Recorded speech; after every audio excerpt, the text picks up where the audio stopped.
welcome, ladies and gentlemen, to another episode of the iconic podcast show called The Gridiron Icon. Ladies and gentlemen, thank you for being here. Today, the new attire, but first, my partner in crime, as he says, Mr. Stacy Bowen. Let's welcome him to the show. Thank you. How are you, my friend? I am doing great. I am pumped up to talk to this guest.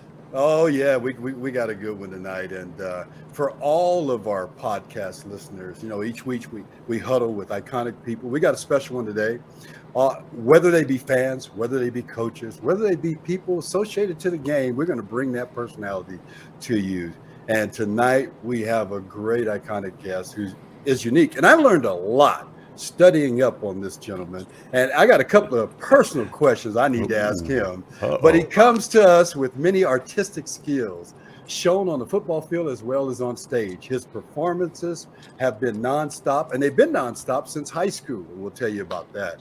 He continues today with all that he has done in the past, which he still shines today. Signed as a free agent with the Seattle Seahawks back in 1978. Very interesting, because I think I did that same year. We got some questions there. He went on to play. He went on to play many seasons. I think about 8 seasons. There might be an extra one in there in the NFL. Also played for the New Jersey Generals of the USFL in 1984 and in '85.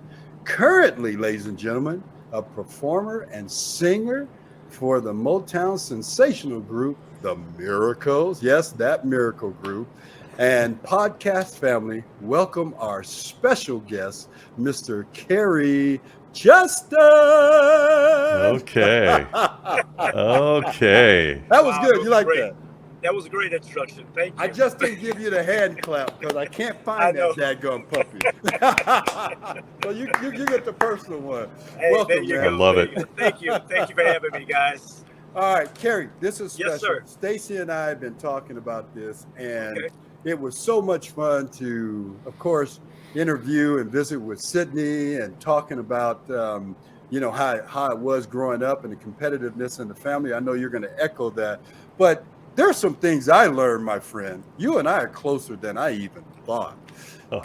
Competing against each other, coming into the league the same year. I mean, how did that slip past us? But let's back up, start from the beginning. Tell us your version of how you got started playing sports. What sports did you play? Tell us about growing up. Okay, well, early age, we always played football in the streets and in the parks. So it was very competitive that way. And we had a lot of neighborhood friends that wanted to play, and we always competed. And it was always a thing that we was always competing. And then my brother, of course, always was doing singing. And so he would sing and do my mom's dad parties and things of that nature and sing. And I would just be looking and watching. And so we just grew up in a household of entertainment. And it was always something going on. And we had 3 boys at the time, my brothers, and everybody was out playing, and that was the thing to do back then. You go outside and play. There wasn't no video games, so we was outside playing all the time. But regardless what the game was, we was competing. It was always a competition. So always. So we stayed in the parks. We swam a lot. We was called park boys. So we was in the parks playing, swimming, doing gymnastics, basketball, you name it, we was doing it. So we was always out there competing and being competitive and playing roughhouse, you know what I'm saying? When we got to high school, I didn't play in high school football. They wouldn't let me play varsity football because we was too little. We was too small. Whoa. And so we did gymnastics.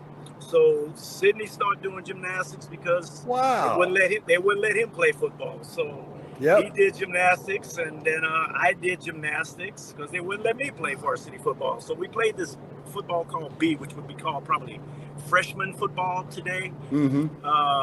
But you went off of exponents, so you had to have so many exponents in order to play varsity.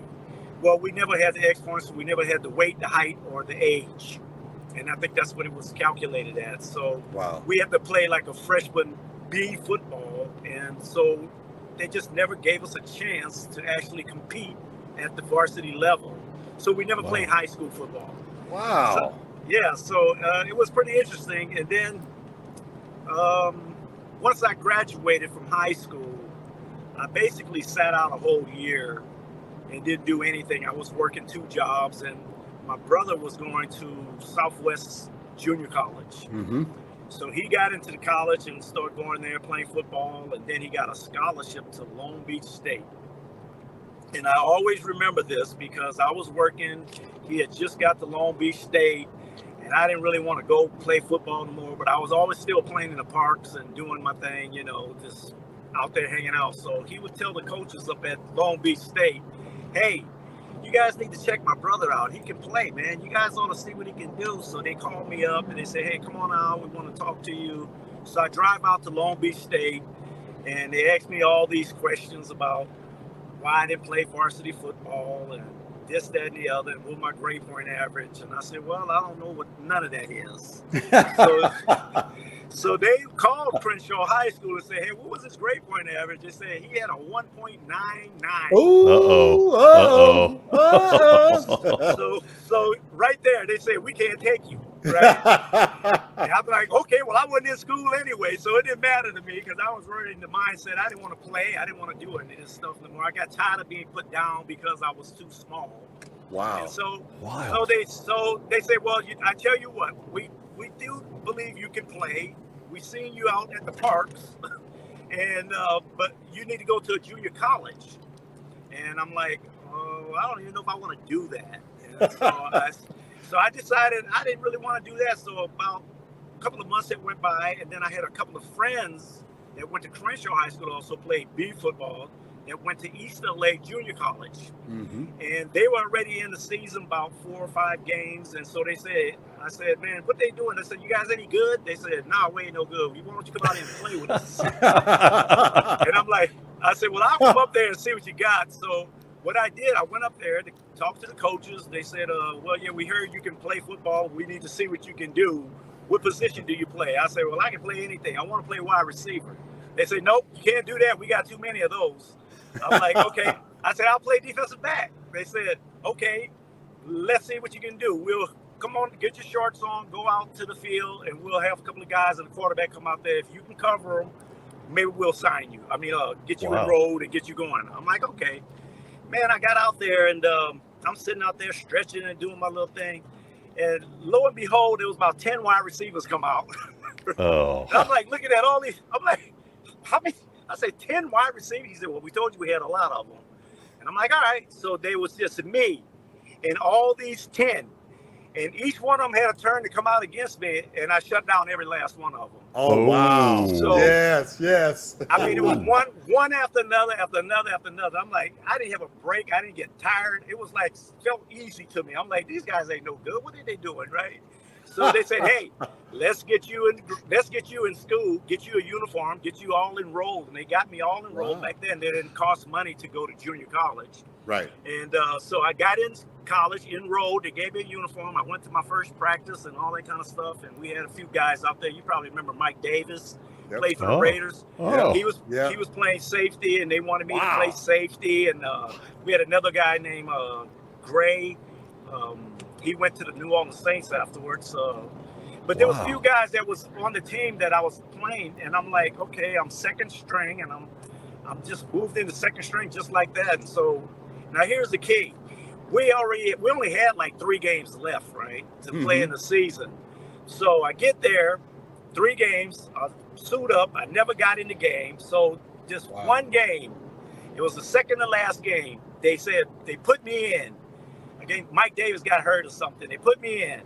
The very first play, the guy ran the ball, and I missed the tackle. And they said, get his ass.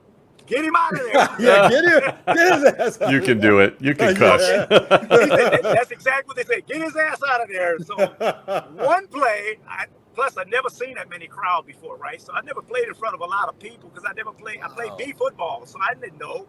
And I was just I was jittery. I didn't know. I was just getting out there. But in practice, I was great.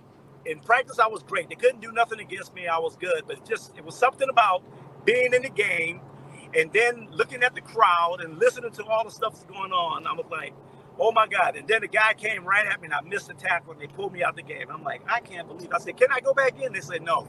I said, man, I was nervous. They said, that's okay. We understand this school. Mike is better. So Mike went back in the game. So the killer part is I finished the season not playing not one game, right? Wow. But that one play. And then so the next season, I come back and I look at the depth chart and I'm last. It's like they had so many guys in front of me. I was like fifth string. And so I went in there and I said, hey, man, how can I be fifth string when I was just second string? I thought I was supposed to move to first string. They said, well, we got other guys coming out that we want to play. They better than you. And it fired me up so bad. I said, I have to punish some people. There you go. And so during practice, I started punishing the wide receivers. And then I became a starter.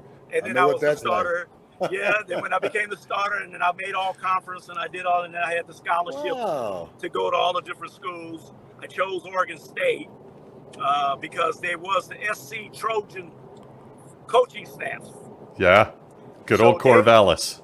Corvallis, and I didn't know nothing about Corvallis. Here I go to another place I don't have a clue about. I didn't know nothing about it. I did the recruiting trip. It was cool. You know, they fed us a lot of steaks. That was great. So I was like, yeah, I think I can go here. You know, it's like going to SC. Because that's where I wanted to go, to USC. Mm-hmm. And they was trying to recruit me, but they was in between coaches. And so it was between Colorado and Oregon State. Wow. And Mike Davis, that was already at Colorado, him and Mike Spivey and some other guys there, and they was recruiting me. And they was like, man, you got to come here, blah, blah, blah. And I'm like, yeah, okay, cool. And I think the coach name was O'Malley or something like that. Yeah, it was. So what happened was it was between Oregon State and Colorado. So I didn't hear back from Colorado, and I'm like, and Oregon State's just pushing me. Come on, man, you gonna sign? Come on, man, we want to have you here. So I said, okay, I'll sign with them. So when I signed with Oregon State, then Colorado called me. I said, it's too late. I'm already signed, right? So I get to Oregon State. Now I've got to go through the same scenario again, right? I get there. The guys on the team, they're big, they're fast, they're this and that, and they looking at me. A couple of players start saying, is this the water boy? Right? They brought in a water boy. Right? Wow, man. And I'm like, oh my God, I got to punish some people again. I love it. Just when I thought I didn't have to punish anybody anymore, I thought I finally made it, right? It wasn't the case. So here I go to Oregon State, my first year there. I punished a couple of people. I took over the starting job at the cornerback because they said, we already had a safety, but we need you at corner, and we need a one-on-one specialist. So I covered the likes of guys like Tony Hill, Wesley Walker, Cal, and a couple other guys that all went first round, right? Art Monk from Syracuse. Oh, yeah. And between 5 guys that went first round, they caught a total of 3 passes on me. Oh, look. Hey, stat it. Right. So now I'm thinking going into my last year because they had no red shirt and all that kind of stuff. So I was already a junior because I got into the college because they took my credit away from East LA. So I only had the 1 year there. So I had, 1 year. So I go to Oregon State. I got 2 years to play. So I played the first year, my junior year, and I covered all those guys, right? So I start hearing the noises like, oh, man, you're going to get drafted, blah, blah, blah, blah. And I'm like, okay, cool. My senior year, I get hurt and sprain my ankle. Well, it was a bad sprain because it kept me out for like 6 games. Oh, wow. Right? So when I finally played, I played against Washington, and I picked off Warren Moon and ran like all the way to like the 2-yard line. He tracked me down. That happened to me twice in high school. Twice. I didn't think Warren was that fast, but he can run. He was able to run. So he caught me on the 2-yard line. And then I didn't play because my ankle I sprained it again. And so I didn't play again to the very last game of the season, which was against the Ducks. And so I really had no playing time in my senior year, but 1-2 games. So then all of a sudden I was getting, the draft talk about second round. You may go in the second round because of what you did as a junior, blah, blah, blah. Wow. And I'm like, okay, cool. Teams was telling me, okay, we're going to get you second, no later than third, blah, blah, blah. I'm like, cool. Sound like I'm going to get drafted. Well, it didn't happen. Those rounds went by, and I'm like, I didn't see not one name. And I was so mad. I was like, I couldn't believe that they told me all these lies, right? Oh, That's yeah. what I was. That's what I was thinking. That's how I was thinking. You lied to me, right?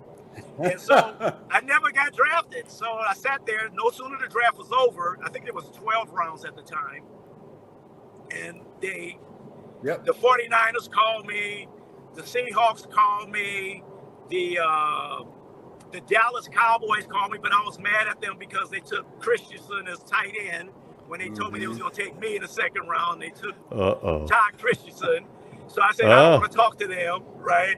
So it was like a few teams that wanted to sign me as a free agent. Well, I was going to go to the 49ers, but I opted out to the 49ers only because the Seahawks kept calling, and I never heard of them, right? There was an expansion team, and they came in 76. Yeah. So they only had 2 years under their belt, and I'm like, well, this could be a good opportunity for me to go there because I don't know anybody there. They don't even know they have a named player. They say, well, we have Jim Zorn. I'm like, I ain't never heard of him. They say, we got Steve Largent. We don't know who the hell that is. Yeah. They say, we got Steve Largent. I'm like, who is that? I don't know him either. Oh. Right? So I didn't know any of the players that they had. So I said, you know what? I'll sign with you guys. So I signed for a contract of $22,000. Oh. With a $1,000 signing bonus. Oh, my. Oh, I got more money than you. Oh, my. I was very cheap. Oh, hey, I wasn't too much better. $1,500 right? signing bonus. Sid got more than me the next year. I'm like, wow. Oh. But yeah, so I signed a 3-year contract with the Seahawks, and I went in as a free agent. 1978, I never forget. They had all these guys in there. They had Howard Stutter, all these people I've kind of heard about. They were signing with the Seahawks. Ricky Ellis, and of course, they had Steve Largent, right? Who I didn't think was any good anyway. I was looking at all these guys, right? So here I am out here with all these guys, and I'm going out here. But they did not say I was the water boy, so that was good, right? I didn't have to punish anybody. You don't want to go hurt nobody. Yeah, there you go. I didn't have to hurt anybody. But so I get out there, and here I am competing against first round draft choice that they drafted called from Memphis State was Keith Simpson. Oh, We yeah. had another guy, third round draft choice, Bob Jury from Pittsburgh, who's supposed to be the fastest white boy in the NCAA, something like that. Oh. And then we had another 7th round draft choice, John Harris, out of Arizona State, right? ASU, yeah, right? Sun Devil. ASU, right? So they had all these guys they already drafted the same year. And then they had these returning guys like Dave Brown, who was a first rounder, who went to Pittsburgh. It was an allocated draft to the Seahawks. And then they had another guy named Cornell Webster. Oh, wow. I mean, they had guys up the yang, right? And I'm like, it didn't matter to me because I felt like they couldn't even compete with me. That's how I looked at it, right? Now, was Kenny there? Was Kenny there when you got? No, he wasn't there yet. Okay. Kenny came after me. He came like 81. Kenny Easley, yes. Got it. Yeah, Kenny Easley came in 81. That's right. And that's when we kind of started building a better core. We had a good defense secondary at the time because we had a lot of guys that can cover. Yeah. Dave Brown, those guys. We never, ever had a defensive line or linebackers. Yeah. That was the biggest problem with being on our defense. We never had linemen that can rush a quarterback, and we never had any linebackers that can drop into the holes, right? Yeah. So I remember. But the defensive backs, we always had high credibility, right? Just like Kenny Easley did a comparisons with the Legion of Boom, and us, which was the Sticky Finger Kid. We was called the Sticky Fingers. Sticky Finger Kids. Sticky Finger. And we outplayed them in every category. And they were always talking about the Legion of Boom, but they never said anything about what we was able to accomplish. And we did so much more than they ever did. And it was like, We had to put it in the papers. We had to bring it to, and they kept it quiet. They kept it under the rug. So it's like they never wanted to let anybody know that we were better than the Legion of Boom.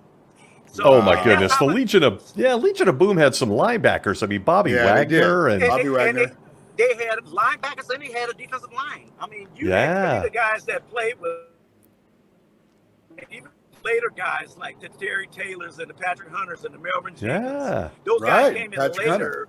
And we still had we always had a great secondary. We just never had any good defensive linemen. And that was the catalyst of our problem. We can't stop anybody all day, right? The quarterback sitting back there all day, he's going to throw, and you can't cover him all day. And we was always put in man position, man coverage, because we were that good. But you can exploit us because you can hold the ball long enough to wait till the guy open or something like that. And that's what basically killed us in most of my years with the Seahawks. And I was there I started in 1979 until I broke my jaw. And then when I broke my jaw, the following year, I started coming in as nickel. They started changing the offense, and they started making the offense more as a three-package receivers. So, and then they also had now they start using the running back out the backfield, right? Like West Coast, Lydell Mitchell and all these guys coming up. Lydell. Preston Pearson and all these guys that was coming out the backfield, these running backs that was big and catch the ball and run. Joe Washington, all these guys. All they had all these guys coming. So my job was to defend them. The guy that catches the ball on third down. That was my job. So I'll play corner, but then when it's time for nickel package, I go to nickel to cover the third, to cover the possession guys, the Charlie Joiners, anybody that's going to catch the ball for first downs. That was my job to take them away. And I was always the one-on-one guy, and everybody else double up. Everybody get double. I don't get no help. And I used to get so mad because I'm like, when am I going to get some help? I want some picks, right? That's a skill set playing inside, right? I mean, that's really a skill set to be a nickel. I mean, to play inside, you got to be able to go both ways, right? You got to be able to cover in and out. You don't have sideline help. You don't have all this different help. So you have to really be quick or read the route a lot quicker and make a play on the ball, because those guys are going to come in that slot route and they're looking for the immediate receptions to try to get the first down. So they coming out 8-10 yards trying to break and do whatever or go on a post, anything down the seam to get open. And so my job was to take them away so that they can double everybody else, so they can get the ball. And basically that was.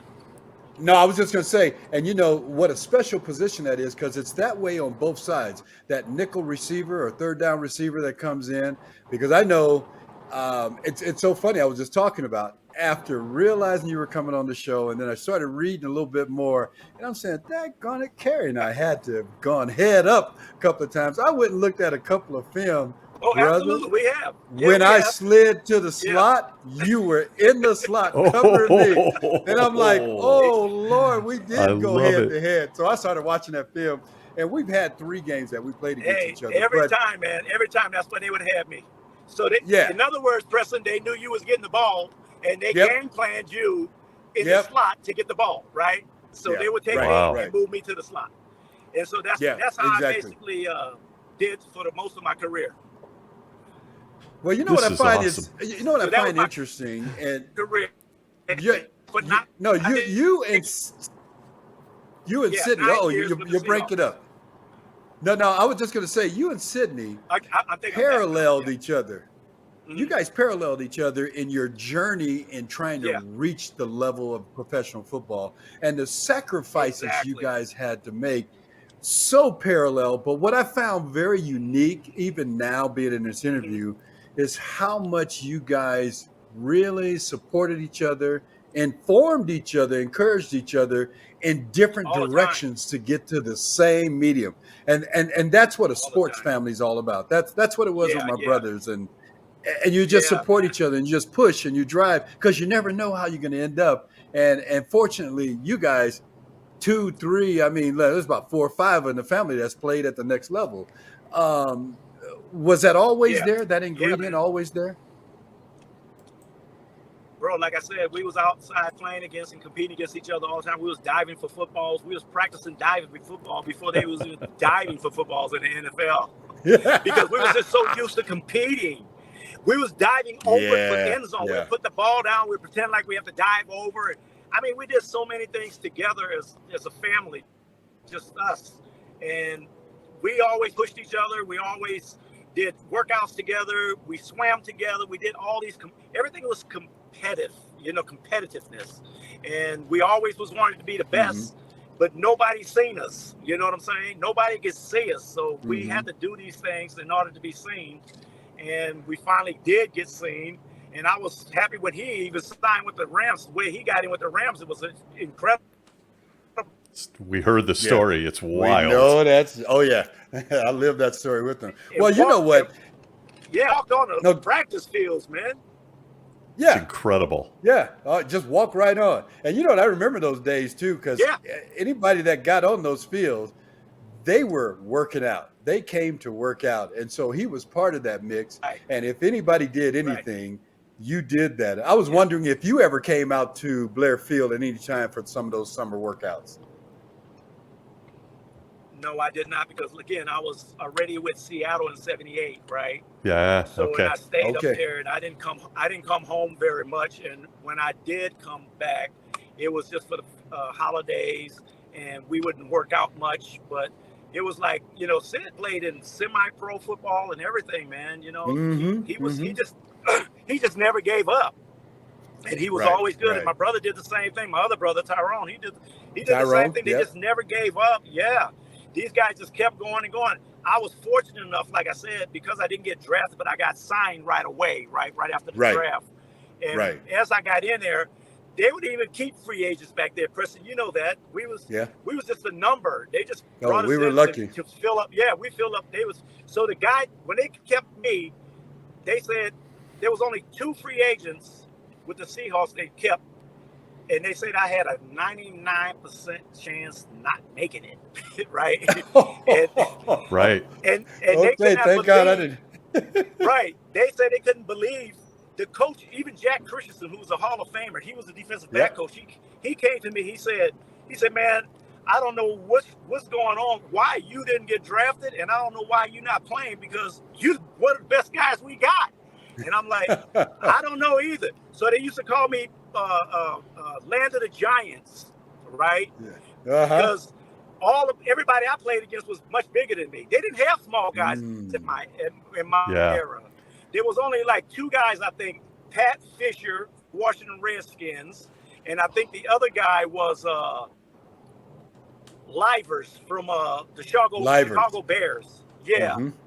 Yes. We was the smallest guys in the league, and I weighed less than all of them. I was like 165 pounds. Oh, you're kidding me. I was 100. Oh my God. I can't believe that. And now they go looking for guys that They go looking for guys that are a little smaller to play inside, right? Hey, well, listen, here's another story. Some of the guys that came in after me, like Patrick Hunter and Melvin Jenkins, they all was around my size. And a lot of them was telling me, man, I was the reason why they played football, because they used to watch me on TV, and they said they thought little guys couldn't play. They wouldn't let little guys play back then.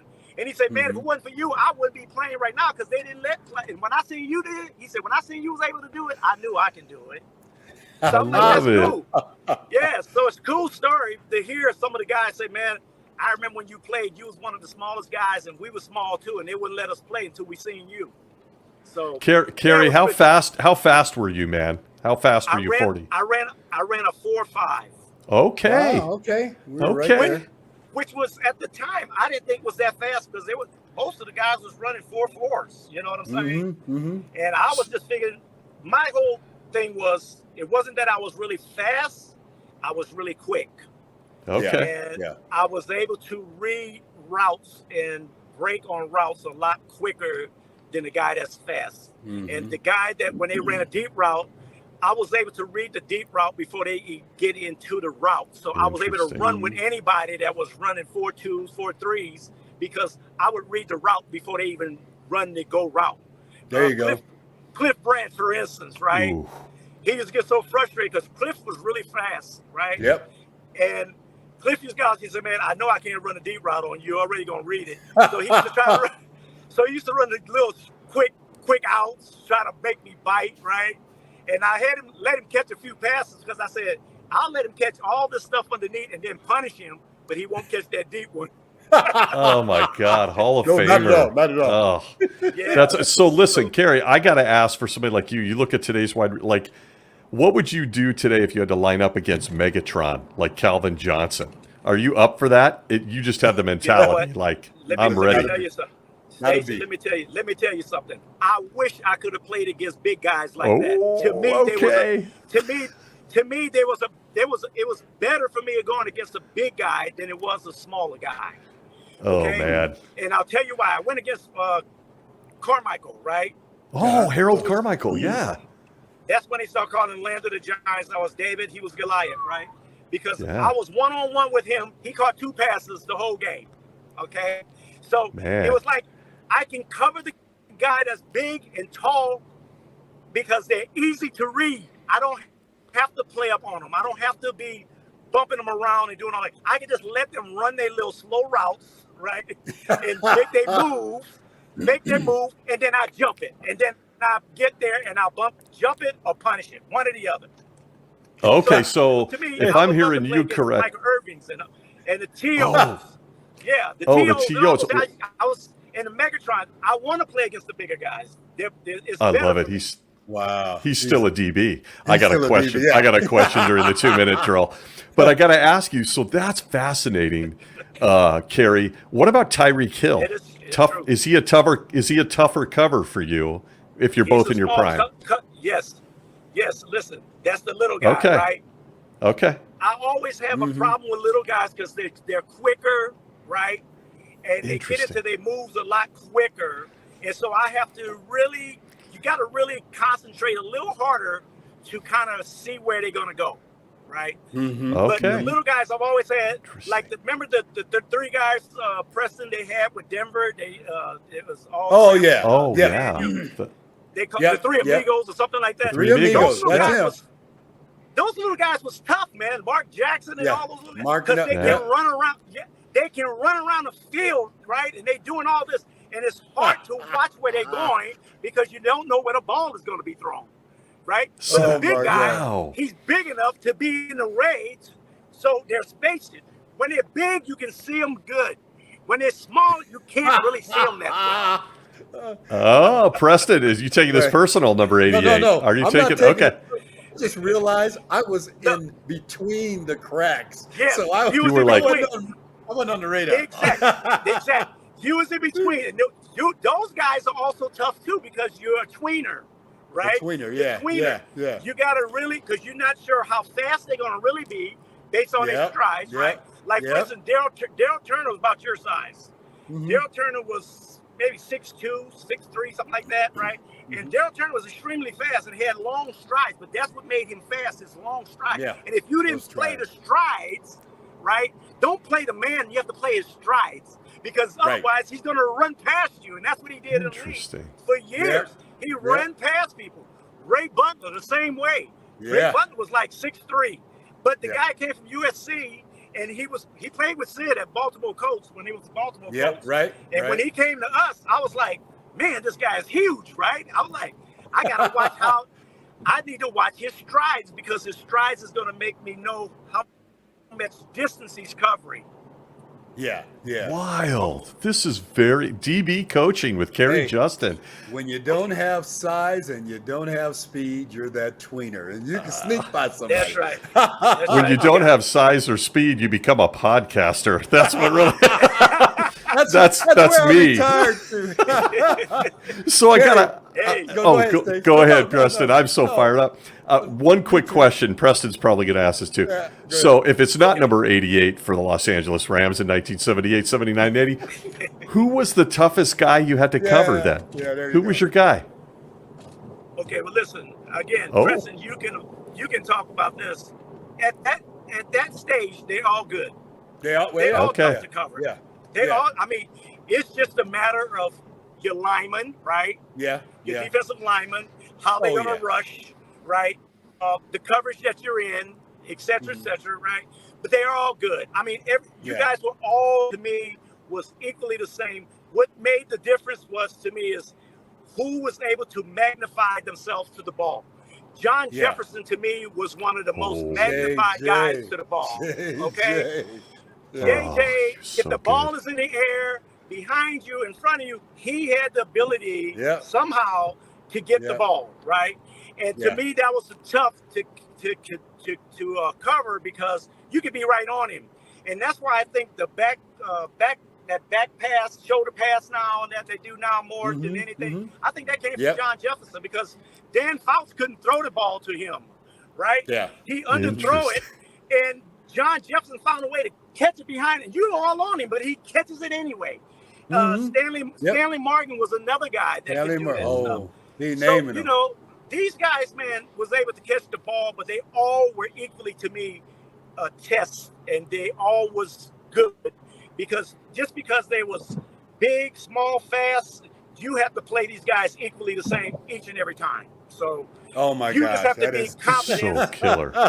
You have to be confident in your own ability that you have to shut this guy down, and that was the goal, regardless what they did in games or what they did in practice or previous games, whatever film you watch. And here's a story, Preston. This is a true story too. I didn't used to watch film, right?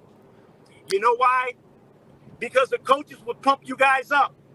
The coaches would the coaches would sit up there and talk about how good you guys were, and you guys going to do this and this, that, and I'm like, I don't want to hear that shit, right? I don't need to know all that. That's awesome. You don't want to hear. I'll tell you if he's good or not when I cover him.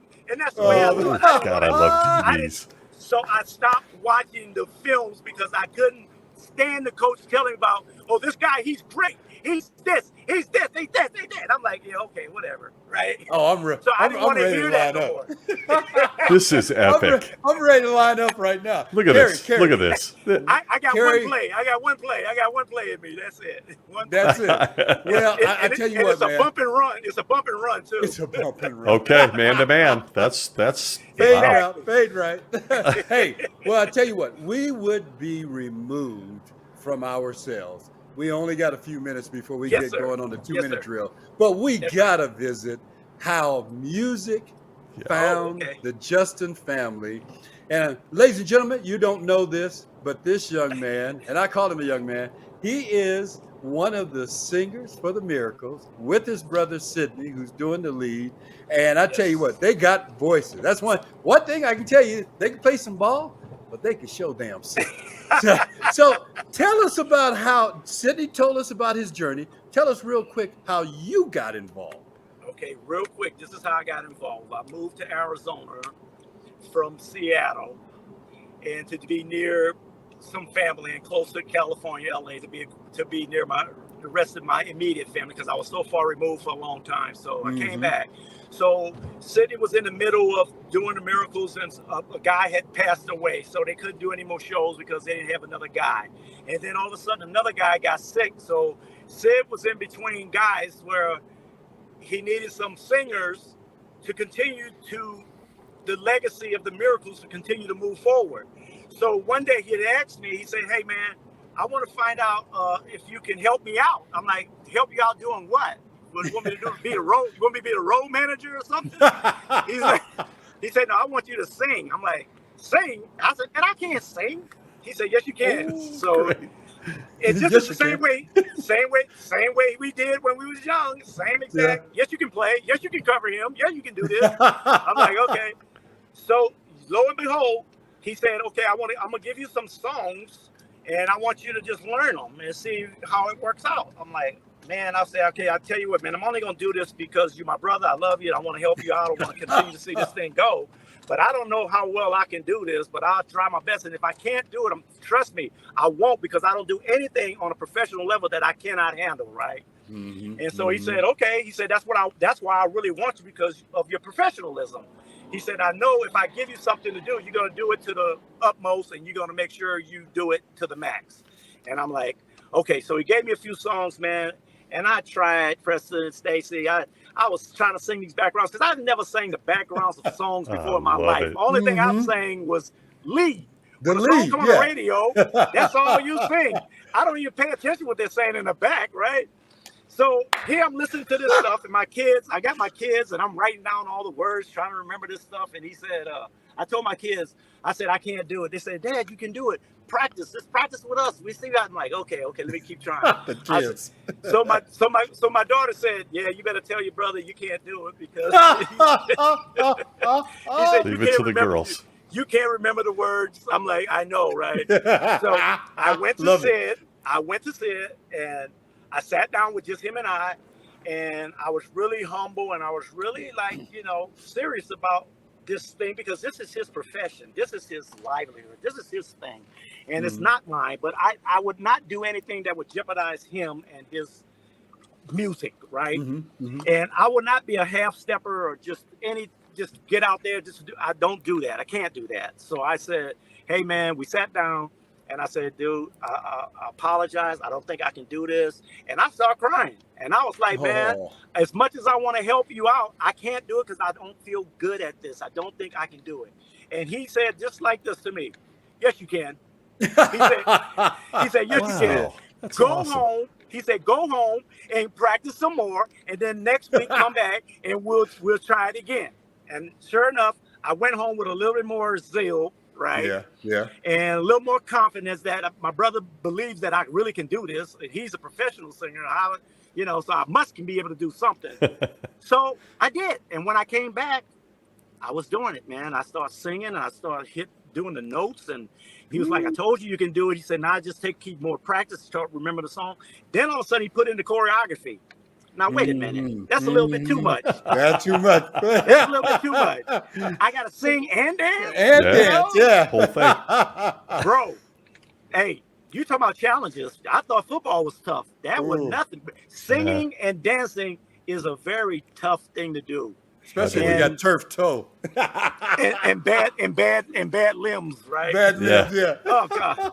But you know what? I was able to spend a lot of time practicing and on my own and doing a lot of, hours and hours and hours of dance times and vocal times and until when I came together with the guys, because two other guys had a note to sing and I had to sing between that note and everybody has to harmonize and everybody has to gel and I'm telling you, it's hard to sing a note when you're hearing somebody else singing something else. You want to just kind of sing what they sing, but you got to maintain and you got to stay disciplined. So football taught me a lot in all areas, in the music industry, in the workforce. When I was working as a salesperson, I learned so much from being a professional athlete in how to deal with any type of profession of any sort. And I believe I can do any profession if I put my mind to it or want to try to do it, because I am a professional and I'm disciplined when I do it. I'm committed to when I'm doing it. I take it serious. I don't believe in mistakes. I'm the same way I am with football, but now in music. So it's worked out perfect. Yeah. So All right. Love it. Just love it. We could go on hours and hours and I know, hours just man, talking I about know. this. But I'm just, one thing is being on the spot, but we can't put him on the spot. Before we get to our 2-minute drill, our signature parting episode here on our show. Sure. And you know what? My dear friend is going to conduct that since I opened up for it. So he's going to enjoy it.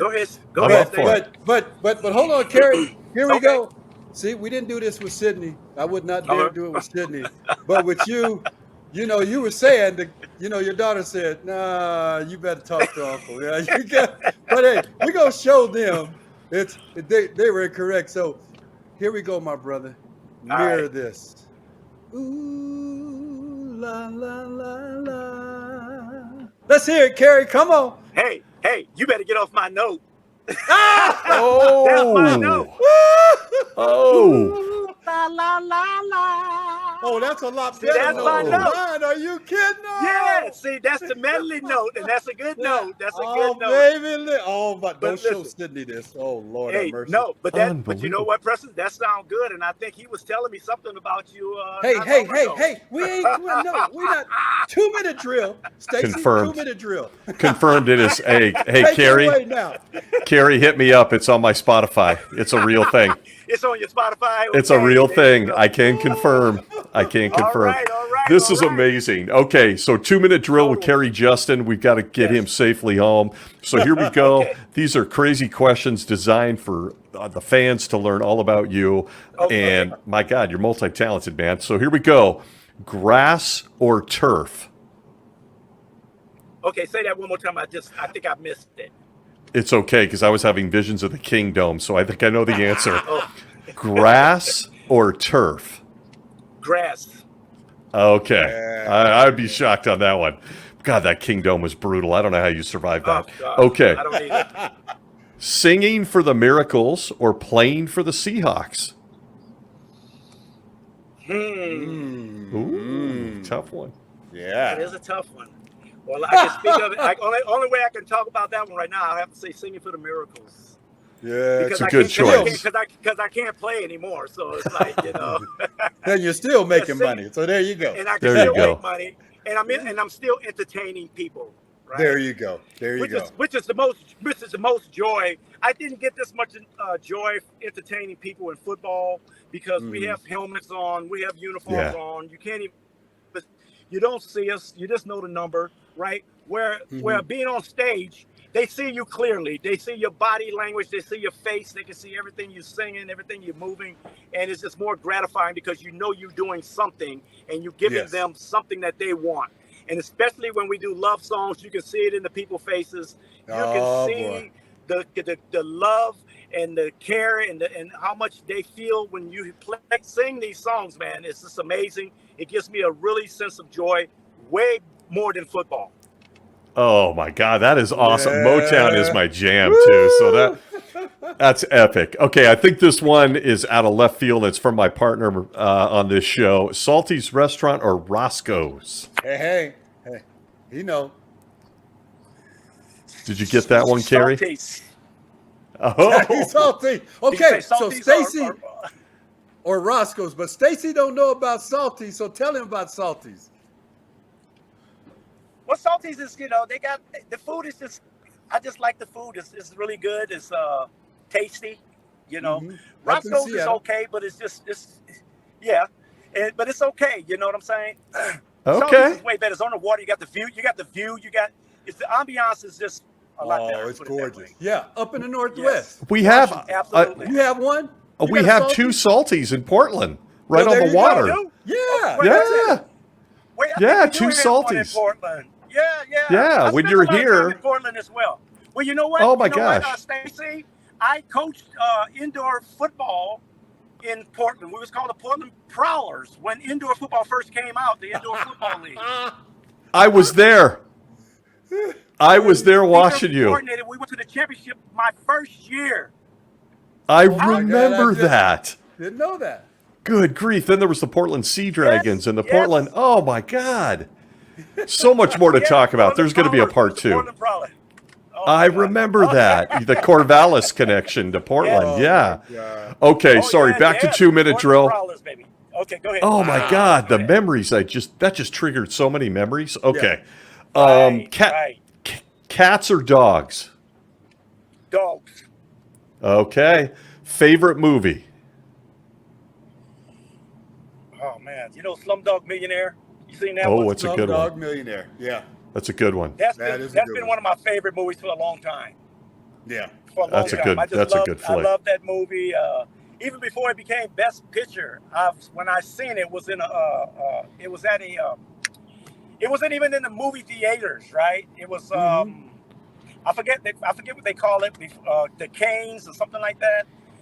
And it never even got really to the movie theater. And I said, you know what? This is one of the best movies I think I've ever seen. And then when it finally came out and it did the Oscars, it won the Best Picture. Wow. I was shocked. Excellent. Unreal. Okay. Off the cuff here, bigger diva Wide receivers or defensive backs? Oh, Defensive backs, man. that's right. I'd agree with that. Yeah. Listen, the wide That's receivers awesome. The wide receivers are only divas when they're catching touchdowns and they doing their Oh, little thing. Right? shots fired. But listen.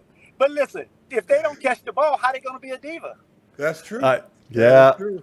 They're just looking good otherwise, right? Okay. It's one Okay. thing to look good in that. They got to catch the ball to look good. You know, they can't even do their first down thing if they don't catch the ball. You know what I mean? I got to tell you, I was a wannabe defensive back, strong safety, and we've had a lot of amazing DBs on this show. But I got to tell you, Kerry delivers the trash talk better than any of them. Straight up. Like he's like coming after him. I did. Well, you know, when you're small and you was a little guy, you had to prove a lot to everybody, not just to your peers, but to everybody, the media and coaches and everybody. And I had to do that. So it was like, you know, I did it for a long time, like especially when I was in college. You know, it was just sad. Because I didn't know why I was getting treated that way just because I was smaller than most of the guys, right? But I just felt like I thought it was all about competing. I thought football was about competing. I thought if I can compete, why does it matter what my stature was? Right. Well said. And that's just the way I always felt. So, you know, they say, hey, can you play? Yes, I can play. Want me to show you? I'll go and show you. But then first they look at you and say, well, no, you're too little. No, you may not be fast enough. And they always had something, you know. And I never lift weights. They made us start lifting weights when I got with the Seahawks. My third year, that's when I started lifting weights. Yep. Because I never lift weights before in my whole career. Told that story. Must be nice. Okay. And finally, the great and iconic Kerry Justin, who plays you in a movie about your life? Denzel Washington. Oh, of course. Somebody went there. He's winning this show in a landslide. Like, he's got swag, so you know. I think I had a little swag. Most of my peers, baby. Definitely.